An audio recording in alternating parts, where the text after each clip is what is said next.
live, guys. Go right ahead. Okay. Welcome back. We are Bizak, the future of boxing. This is the show that you need to be tuned into. If you ain't tuned in, you need to find a way to tune in now because we got it. We got it happening here. Me and the champ and I. Yeah, the champ and I.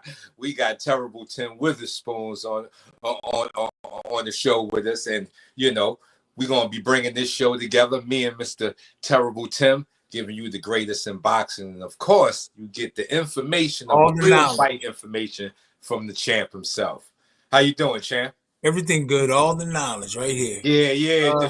Man, listen, a treasure trove of knowledge of defense. I was just, I think your fight came up on the YouTube, and I was watching it again.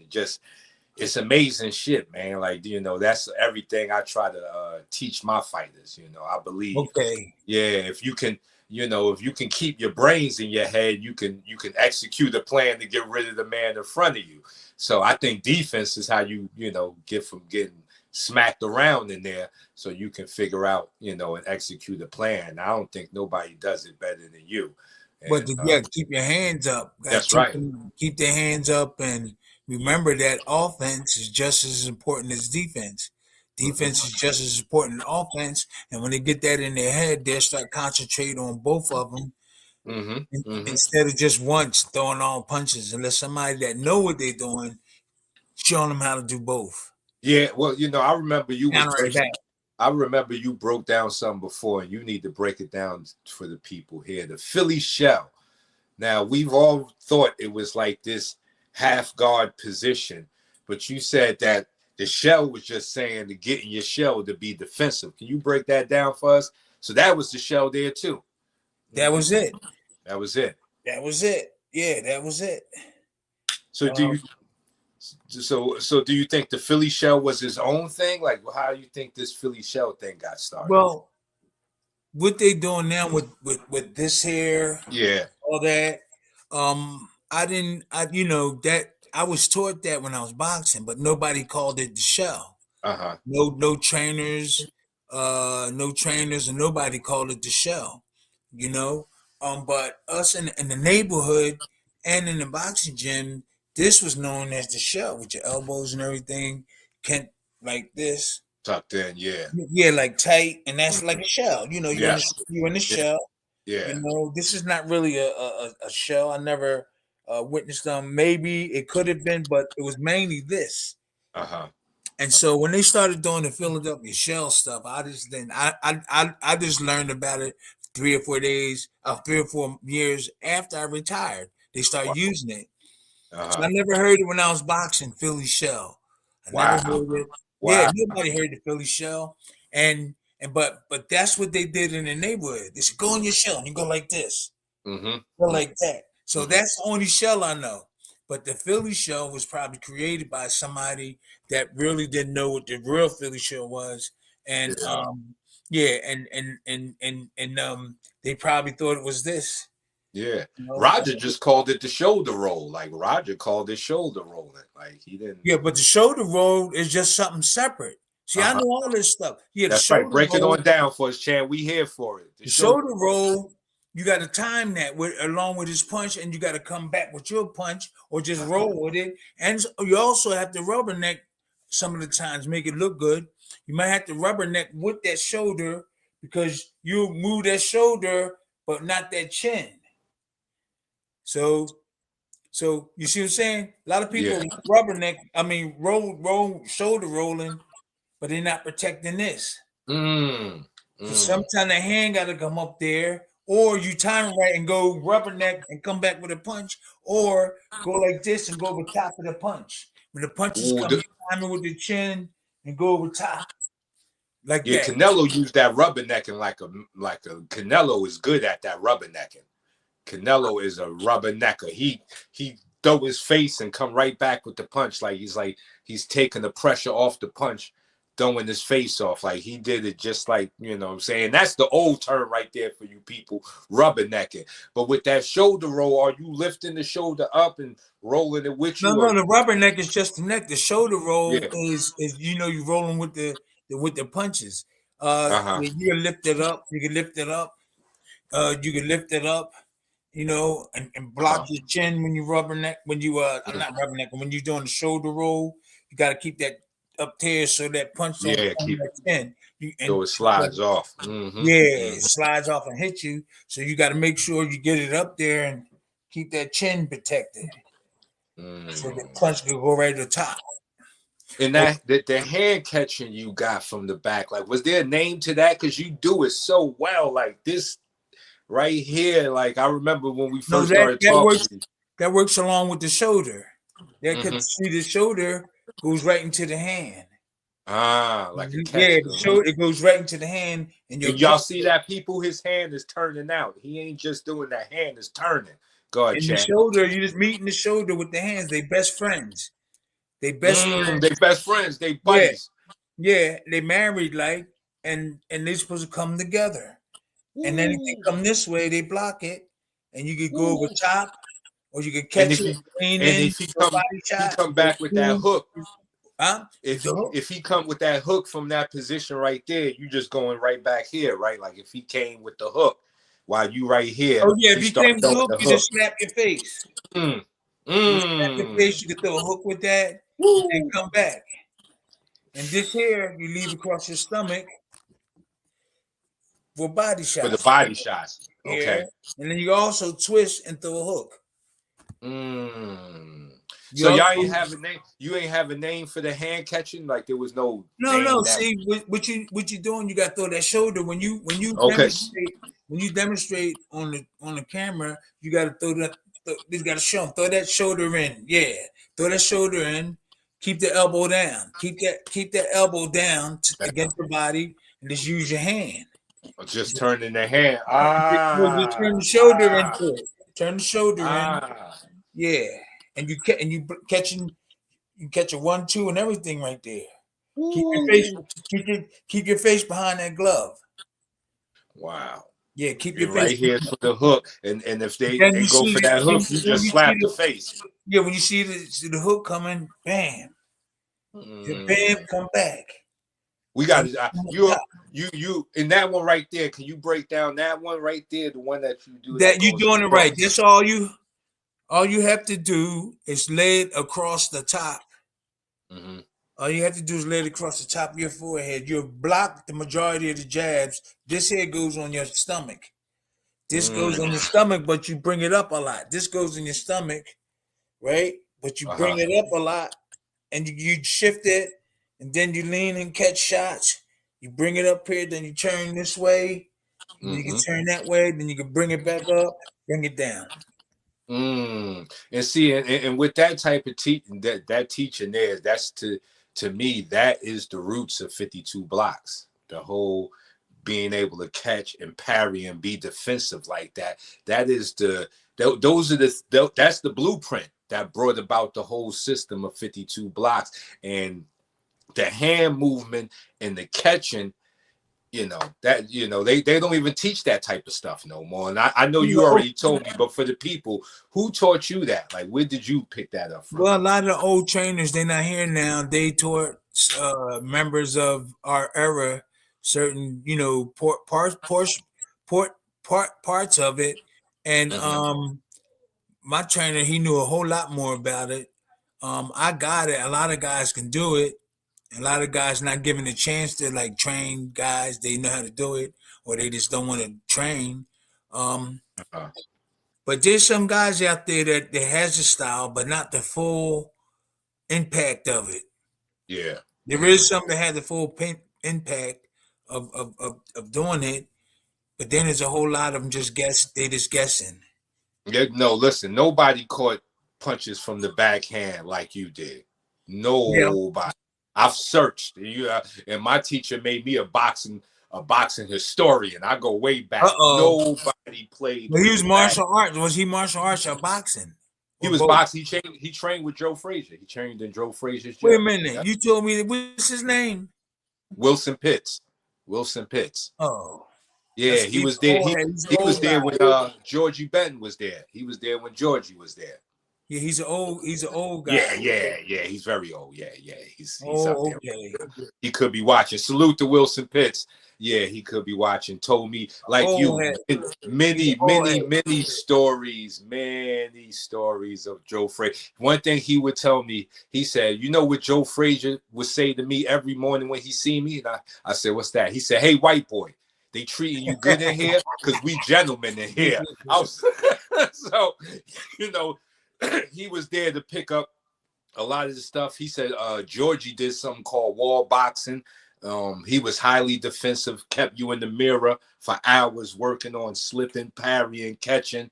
But, he did a lot of shoulder rolling. But as far as the catch with the hand and the blocks, nobody did it like you. Nobody. No, they do it. There's some of them do it. Like we all forget sometimes when you put your hands and you get hit.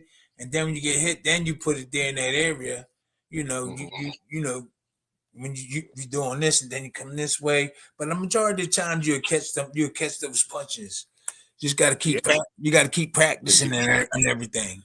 That's right. Well, defense is a big thing. Now, we hadn't got a chance to talk about it because we just now bringing the show back, the future of boxing. If you locked in right now, stay tuned. So I got to ask you, what did you think about the Mike Tyson Jake Paul fight? I couldn't even watch it. I already knew what the deal was. I already knew. Yeah. And I already knew what the deal was, and I just viewed a lot of the things that happened, that prepared before the fight and during the fight, and you could just tell. Tyson really wasn't training either. I don't think he was. He just hit the pads and made it look like like he's doing something. Yeah. But from the way he looked, he should have been in better shape than that. And it was all, to me, easy for him. Too easy. Jake Paul got in shape. Come on, man. As soon as you mention Tyson's name, a guy like Jake Paul going, what? Man, I ain't fighting him.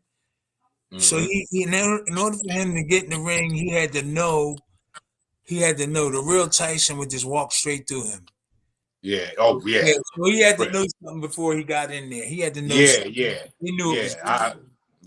Yeah. I'm just mad. I'm kind of mad at Tyson about it because it looked like he was selling his legacy to Jake Paul, and I figured he could have did that with Evander. He could have gotten there with Evander.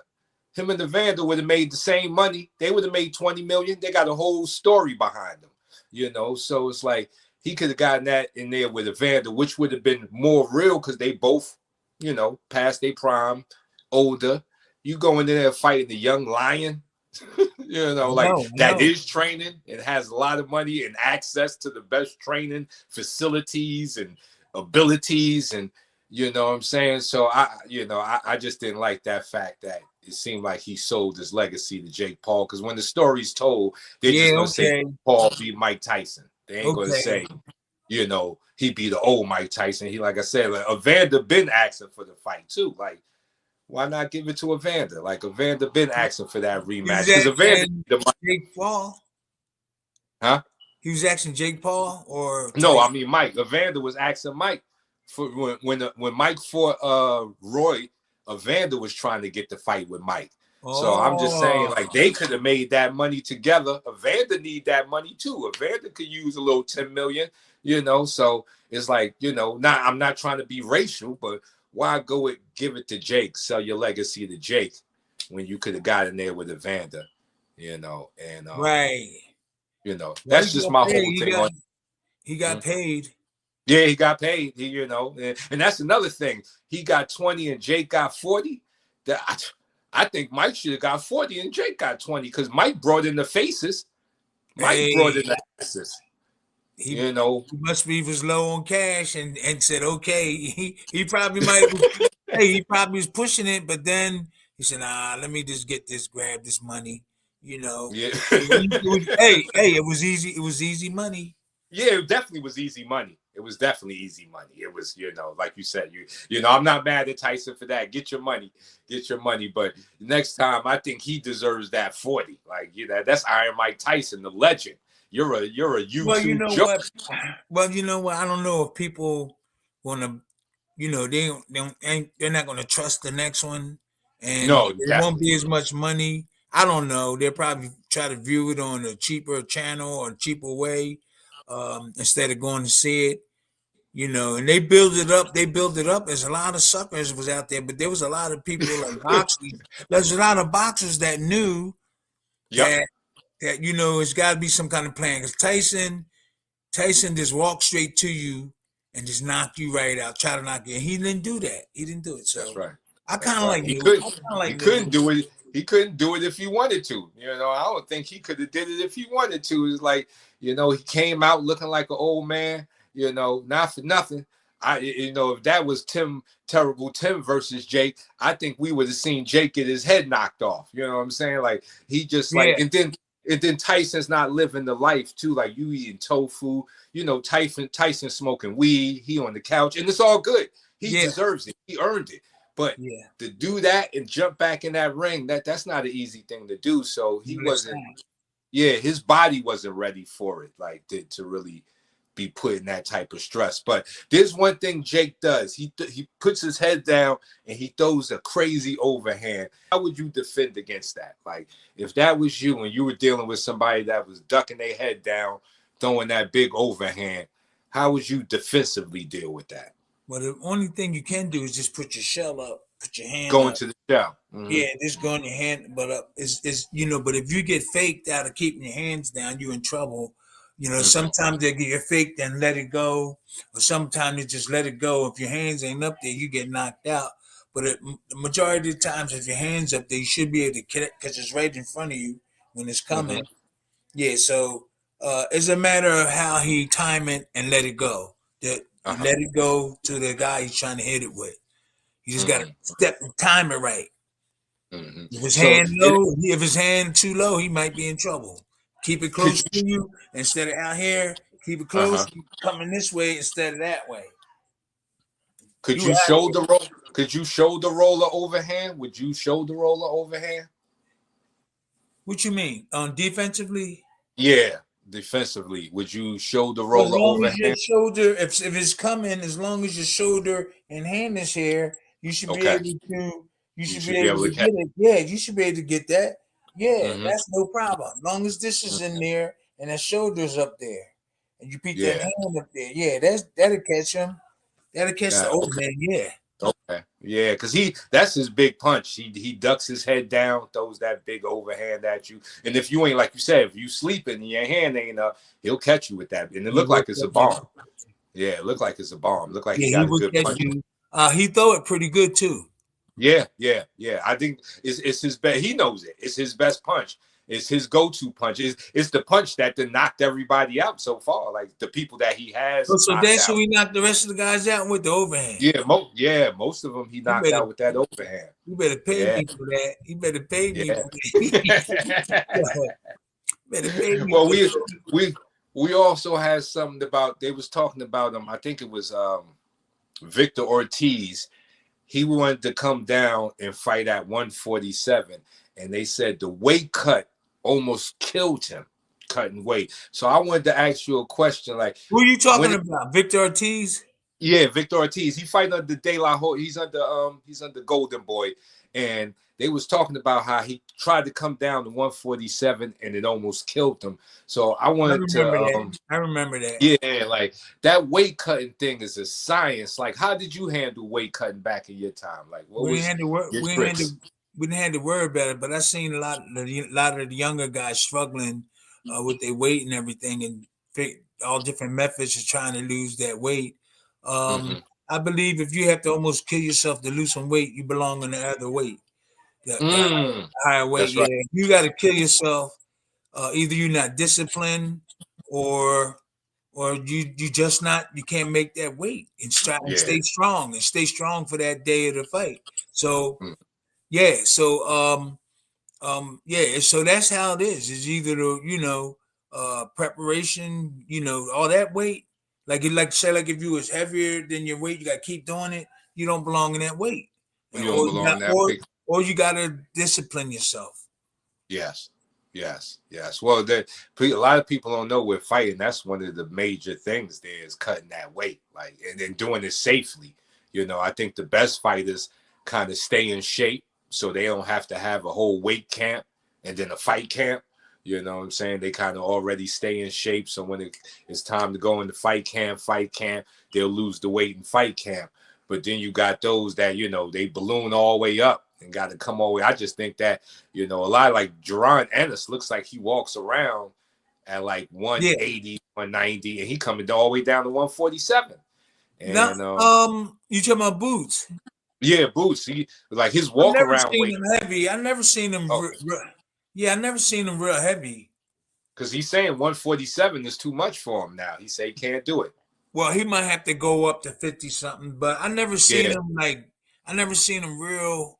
I just got finished seeing him at his fight he just had a couple of weeks ago.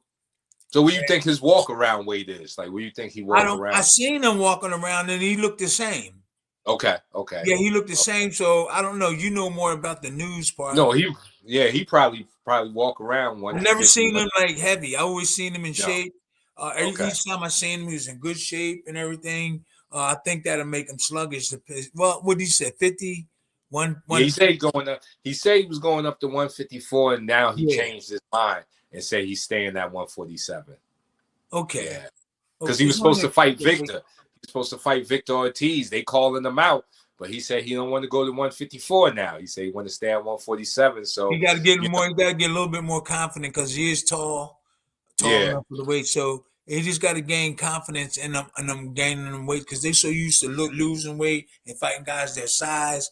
And I think that he might meet that. He might get that done. Move to that next level because he is tall.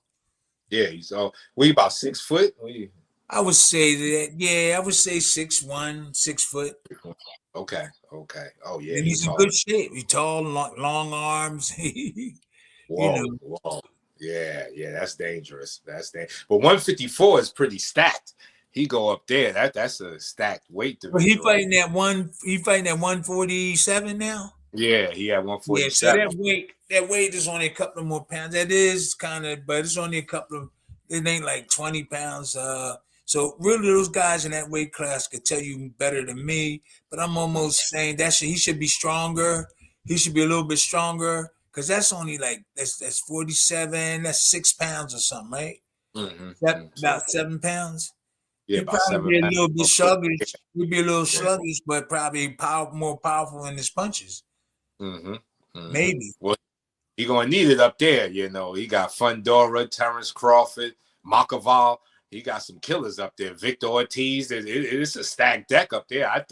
I would think he would stay at 147 and clean out 147, but they saying he can't get the fights. But to go up to 154, he ain't going to run through those dudes. You got Terrence up there. So I don't know about running through him, but he looks like he has a better chance at 147 if he can get the fights. If he can get those fights. They said they scared of him down at 147, but I would think that he would stay at 147 and try to clean that out, then go up to 154, which is that's a definite dangerous division right now. Yeah, especially if you ain't too sure of yourself. And that last fight he just had, it wasn't that, he's so good. He's one of those fighters that he's so good that when he doesn't look so good, they count it as a strike against him because he won that fight. He felt like he didn't do a good job. I was there.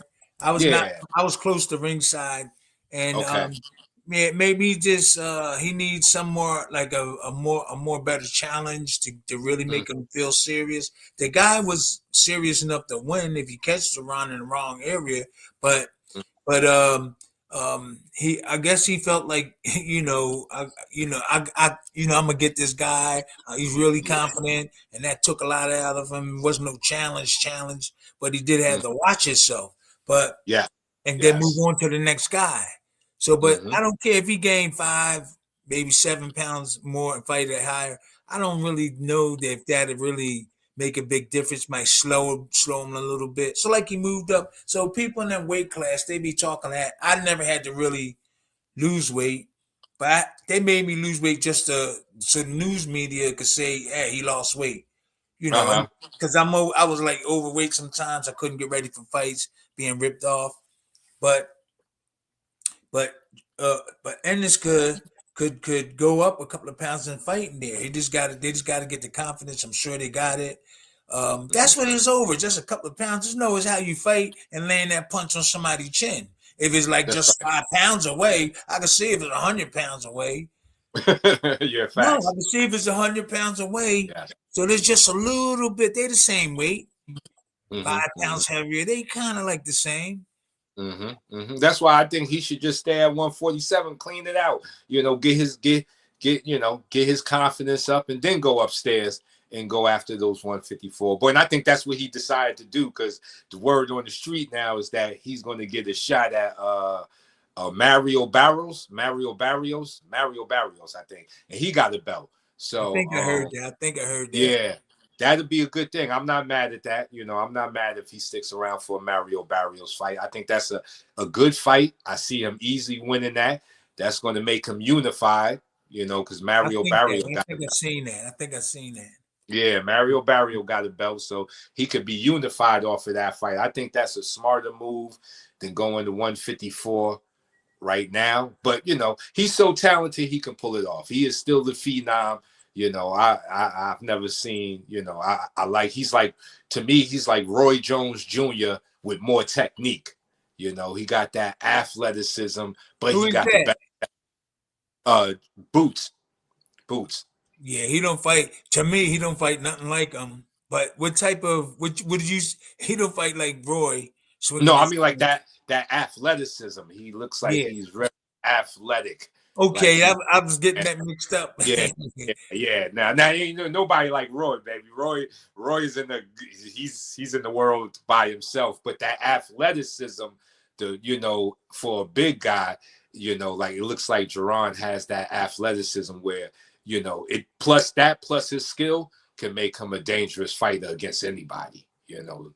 So, and I think, like I said, his last performance, I think he could have did better, but he won the fight, and you know, I think he was so caught into being the showman. Yes, he dropped him twice, and one time he dropped him, he almost ended the fight, but the bell had run. Yeah. Yeah, I think he needs to take his foot off the showman thing a little bit, and you know, do what he do, and the showman thing will come, because you can see he's you know, he has the showboating down to a science, because his showboating is just enough. It ain't overdone like that. No, he be serious when he be throwing them punches. Yeah, He be serious. Yeah, his showboating is Ben Whitaker. I think it was Whitaker. Ben Whitaker, the one that's over there, he really be showboating in there. He like dancing and slapping you on your head, and you know, and he just for the guy that, you know, showed them up, like, you know. Yeah, showed or then none of that fancy stuff was working against this guy. This guy was, I don't even know who he was, but he was so serious. But that's what I'm saying. Boots Ennis showboating is timed right. It's not overdone. So you kind of look forward to it than when other people are doing it. So, you know, I wish the best for Boots. I'm pulling for him. Like, I think let's hope he stay on the right track, and do the right things. I think he gonna Hey, champ, I just jumped in. Bruce is in the chat. You might want to say hi. Yo, Bruce, what's going on? What's going on, Bruce? How you doing, man? Salute to Bruce. He said, Mike, that's California. Is that California? Yeah, that boxing historian in the house. Hey, can you guys see the chats? I'm popping up here. Is it coming clear? No, it's too small. Like I was just about to say, this part of the show. Let's take some questions for the champ, but I can't see it. It's kind of small. You may have to make it a little bigger.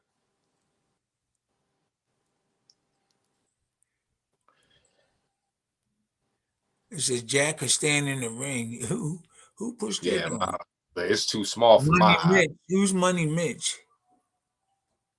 Money Mitch. Hold on. Yeah, I can't see the. Let me see. Okay.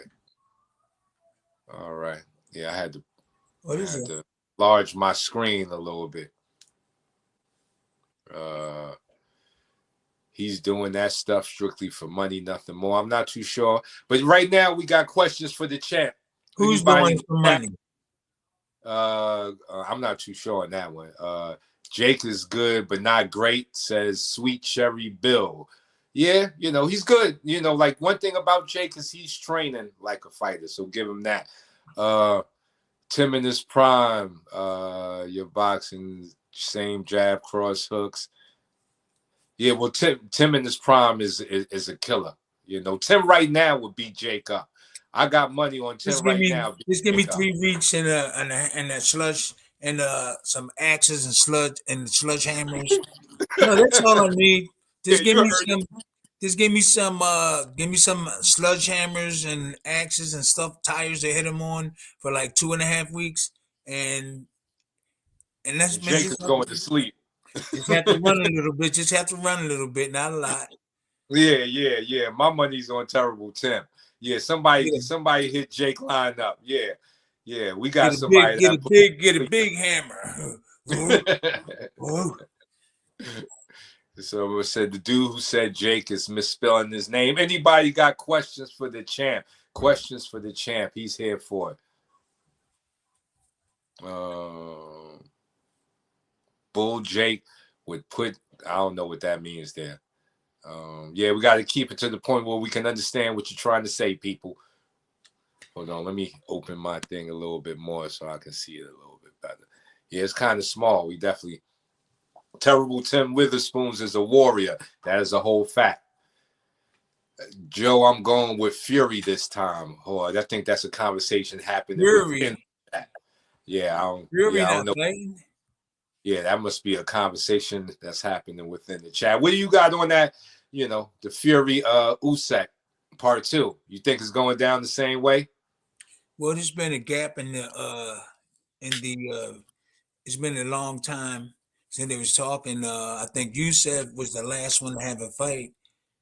I think Tyson Fury had a fight before him. So they had enough time to train and get in good shape. But I know they was partying, having fun. Well, at least Tyson Fury probably was. They probably get in shape. So we just gotta wait and see because it's been a layoff for a while. We didn't see Tyson, but we did see Usyk before him. Yeah. So you just gotta wait and see. They get in shape. They got a lot to lose, both of them. So I know Tyson going to get in shape. He represents the Gypsies and the Irish and everybody. And Usyk, he got a backing, so he got to show up. He got to show up. We got some question. One guy said, Tim, why is the cross guard not used very much today? Because there's nobody out there teaching it. Boom, there you go. There's nobody out there teaching it because they don't know how. Wow. Or else you would have seen it. Brian's son could do it better than some grown-ups. I've been showing him. Wesley had to do the cross guard and that defense and everything. Yeah. He know more about it than a lot of these older guys, and he's been. Wow. Yeah, he does. He know how to do it. If he being taught by you, we already know. I'm coming for my lessons too. He got to polish more. I'm coming for my lessons too. Somebody said, "Did you ever fight Bert Cooper?" No, we used to spar. All the time. And him and Oliver McCall we were sparring all the time at Don King's. I was getting ready for my fight, and they would spar with me, but I don't know if they would spar with them. Yeah, they spar with me in the camp, man. That was hard getting ready too, boy. Wow. Start off with Oliver or start off with Bert, then Oliver come in behind him. They whipped my behind into shape, boy. Bert looked like he had a good left hook. Bert looked like Oliver was just brute strong.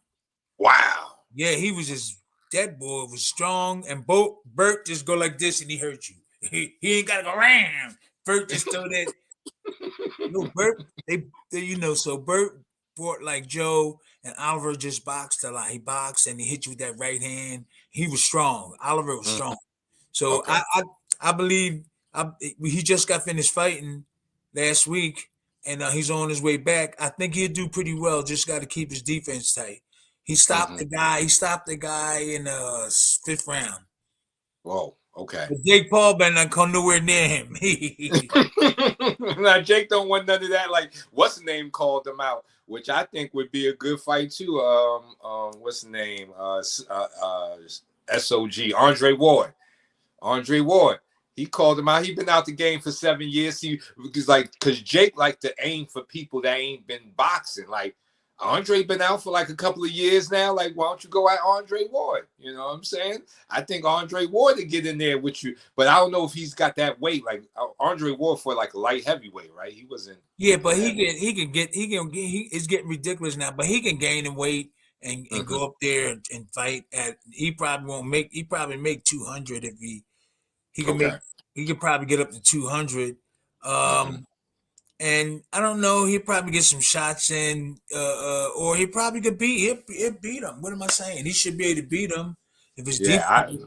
I think he beats him because he, once again, like someone like you or him, like it, what you're doing in your life outside of the ring is going to matter. Mike wasn't doing the best with his body. I think even before the fight, didn't he have like an ulcer? They had to take him off the plane or something because his ulcer was acting up. Who's that? Mike. Yeah, Mike. Because they were saying something about they had to, because the fight was supposed to actually be on my birthday. It was going to be on July 20th, but then they moved it because Mike had something happened on the plane. They had to take him off the plane. So all that to say is he got all types of ailments going on. Like, he's not, to get in there like that. They need to put somebody in there that ain't got the ailments and, could really show. But Jake is not about that. He's a smart, shrewd businessman. I guarantee he fights an MMA fighter next, or a football player, or ex-basketball player. Like, I had enough of watching him. He's okay. I had enough of watching him. Yeah, I think the gig is up now. Like, I think Tyson may have been that may have been the cherry on top. Like, I don't know what he can do bigger than that, because now that you done did Tyson, the next move has to be bigger than that. So the next move bigger than that is fight a real boxer. Fight somebody that's an active live dog. Yeah, I don't think that he can beat anybody in the top 30. No. The top 30, he wouldn't be able to beat him. Unless he had a trainer like me. Then you talk unless about he had a trainer. Right. Plug yourself, Mr. Terrible. Unless he had a teacher like me, we could work something. I agree. Out. You heard that, Jake? You really want that smoke? You need Terrible Tim. Hey, champ. I'll show him that little skit of what Wes did. He's copying. Wes watched Tim fighting Larry Holmes, and he copied some stuff he was doing today. Wasn't perfect, but I'll show you. Want me to show that little thing? That little thing. Throw it on there. Throw it on. Let's see it. All right, let's see. We'll share the screen here. Him doing his cross guard stuff. Mixed it in there like Tim does. All right, here we go. You guys should be able to see the screen now. Can you see that? Yeah, I can see that. Oh, okay. Okay, see Wes. that there? Again, that's all he's supposed to do. Okay, Wes. So when he put the hand across here, that should have been eliminated. Just go ahead. 1, 2, 3. See, he put his hands across over there. He's supposed to just keep staying like this. But if he does it like that, that's good. Like here. You usually don't do that. You usually stay here. You usually don't come across the top like that. But he did it. Yeah. Go on, Wes. Go on with your bad self, man. Just a little bit more. Just a little bit more. Hey, champ, somebody asked earlier, how do you catch a jab without the hand hitting your head? That was a good question. Yeah, well, you got to keep practicing, and that shoulder got to play a little bit in it. You just got to practice using it. Once you keep practicing it and you'll get it, most likely he's going to do something like that. But if you braced everything with the shoulder, you're liable to get the shoulder involved too and keep it from full powerly coming at you like that. So the shoulder and the hand it's just two things. Mm-hmm. Somebody just asked, how's Terrell Biggs and Blood doing? I talked to Blood about an hour ago on the phone, and he's doing really good. He's doing okay. But I think Terrell's doing all right too. He's down there with his brother, I think. Xavier. They down there. They got training down in Georgia or somewhere. Yeah, they got training. They doing training and stuff, training people. Well, we need to bring Blood on the show. We need to Yeah, bring Blood. I talked to him about an hour ago. Okay. Yeah, he doing all right. Oh, that's great. That's great. Salute. Well, we're gonna get all of the greats on here. You know, we don't want to keep y'all too long. What days are we looking at? Where's the Wizard at? Mr. Wizard, we got to get a date for our shows so they know when to log in, because this is what it is, the future of boxing. Terrible Tim Witherspoon, Lytle Burley 52, defense first. What days? We'll pick a day, right, Light, Tim? And what I'll do is I'll give you access to the StreamYard, Light, just in case if I can't make it, you guys can just go pop right on. Yeah, that's what we need to do. I think what's today? Today is Saturday. I think a Friday or Saturday is good. I think Saturdays is good. This could be a good time right here to pull it off. You know, everybody's relaxed. We jump on to get some boxing news going on, and there's definitely a lot of news things happening in boxing right now. What do you think about the Sheik coming into the game? The who? The Sheik, the one that's having all of the fights, the Prince.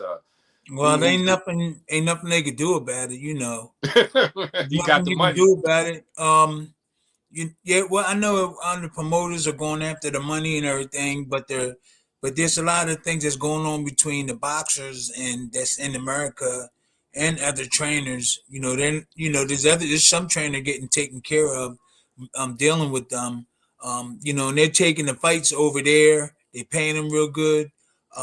Then Jake Paul and I'm doing this. It's just kind of like hurting the regular boxing. I'm sure they're going to reorganize and get back together and try to get things moving. There's fights everywhere, but a lot of promoters chose to go get that fast money over there in Saudi Arabia, which is, what can they say about it? Yeah, that money there. Like, if it's there to be had, go and get it.